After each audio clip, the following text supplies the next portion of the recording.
Bonjour Tristan Lopin. Bonjour. Soyez le bienvenu. Merci, c'est gentil. Merci de passer chez nous pour faire connaissance, puisque vous allez passer dans les Hauts-de-France pour votre spectacle le 4 avril prochain. Ça va se passer au Splendide de Lille. Vous serez aussi à Paris de nouveau, après la tournée qui démarre là, du 10 octobre au 16 novembre au Palais des Glaces, avec un spectacle qui s'appelle Dépendance affective. Exactement. Comment ça va pour vous au niveau Ça va mieux. affectif? Non, ça va mieux. Ça a été compliqué, j'en ai fait un spectacle, mais aujourd'hui ça va. Ouais. Alors c'est ça, en fait, votre spectacle, il démarre d'une rupture. Il démarre d'une rupture et c'est les 3 jours qui suivent une rupture amoureuse. Pour ouais. de vrai? Pour de vrai, ouais, non, vraiment, ça a été une rupture très compliquée. J'en ai vraiment chié et puis en fait, je m'en suis remis, mais à ce moment-là, je me suis dit, mais je vis un truc tellement intense de solitude et d'abandon que j'avais l'impression d'être le seul à vivre ça dans ma vie. Et en fait, avec le temps, je me suis aperçu qu'on vivait tous quelque chose comme ça. Et je me suis dit, il faut faire un truc pour montrer aux gens qu'ils ne sont pas seuls dans ce moment-là. Vous n'êtes pas seul, rassurez-vous. Alors, on va tout de suite regarder un extrait du spectacle. Vous étiez à Liège pour le Festival de l'humour. On plante le décor et vous allez voir que donc il faut de nouveau chercher l'âme sœur. Aussi aberrant que cela puisse paraître, je vous le dis, je suis un cœur à prendre. Voilà, traduction, je suis en chien. Voilà, alors attention mesdames, avant que vous ne vous mettiez à m'envoyer vos petites culottes, soutien-gorge et autres tampons usagés, je vous le dis. Oui, moi j'aime les garçons. Voilà, alors pas les petits garçons, hein, non, je suis baptisé mais je pratique pas du tout. Non. Merci.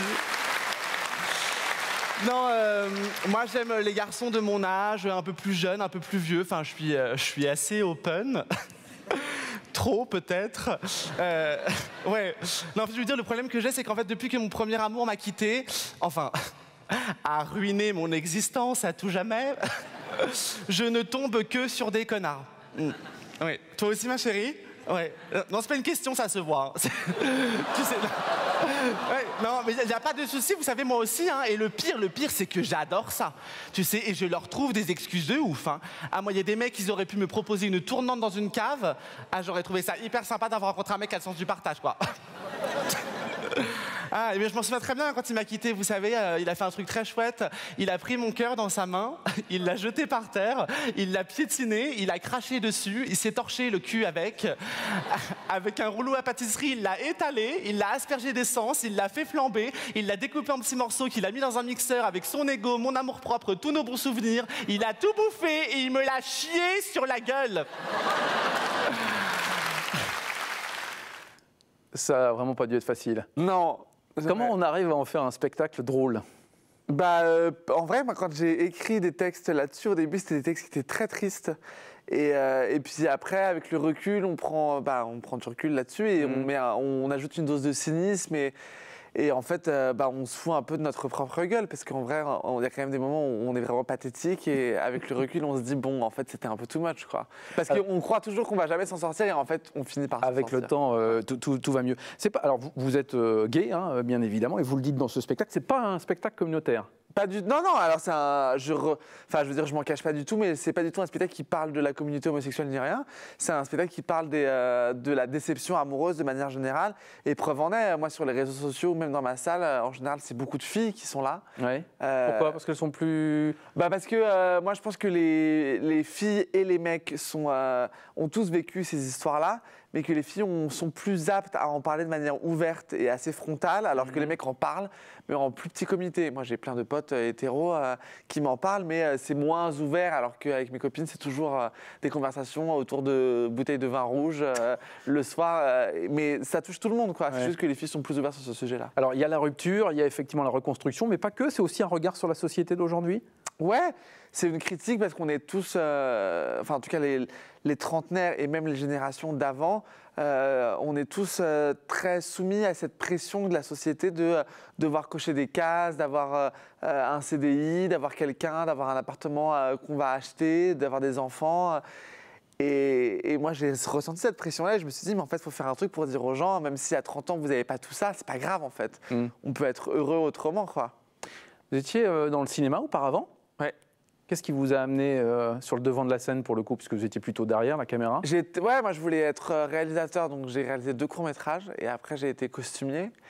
Et en fait, c'est Bérangère Krief, lors d'un court-métrage, d'un tournage d'un court-métrage, qui a lu des textes que j'avais écrits pour le web et qui m'a dit « mais tu devrais monter sur scène ». Et moi, le fait est qu'à chaque fois, quand j'avais réalisé des courts-métrages, je m'étais dit que c'était hyper frustrant de ne pas pouvoir tout contrôler.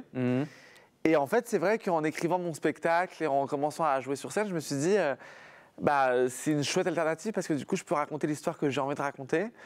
Mais si ça marche pas, ce sera à cause de moi, donc je pourrais pas blâmer d'autres gens. Et si ça marche, au moins, je pourrais dire que c'est grâce à moi. Alors il y a un phénomène assez drôle, c'est que vous êtes sur scène, c'est comme ça que ça a commencé. Ouais. Et puis vous faites aussi des vidéos sur Internet qui ont cartonné. Ouais.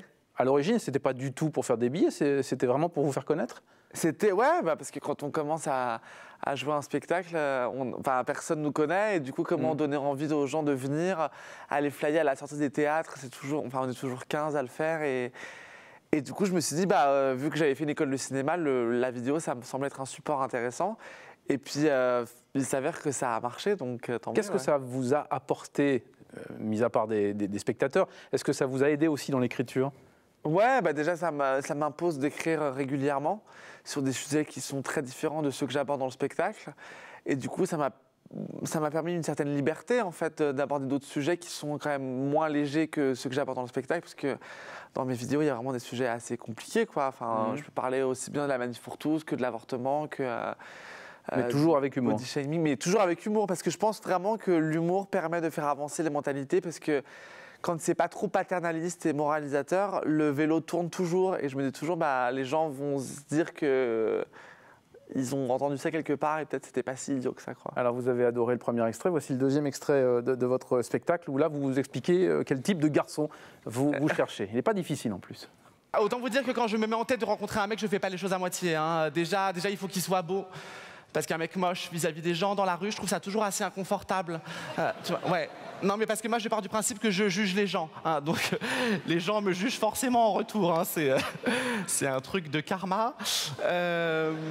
Donc, un mec beau, mais pas d'une beauté ordinaire. Tu vois, un mec beau, mais un mec avec une faille. Alors, pas une faille à la Ribéry non plus. Hein, on est d'accord. Un mec qui s'habille bien, mais qu'il ne le fasse pas exprès.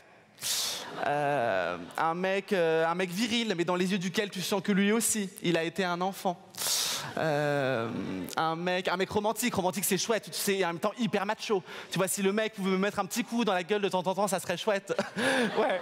Non, mais parce que moi, je suis très fan de Bertrand Cantat, Noir Désir, j'adore.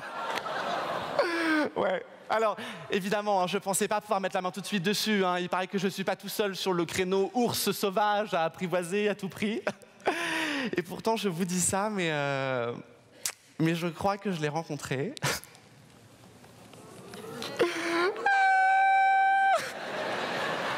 Ouais, alors on ne s'est pas encore parlé, mais...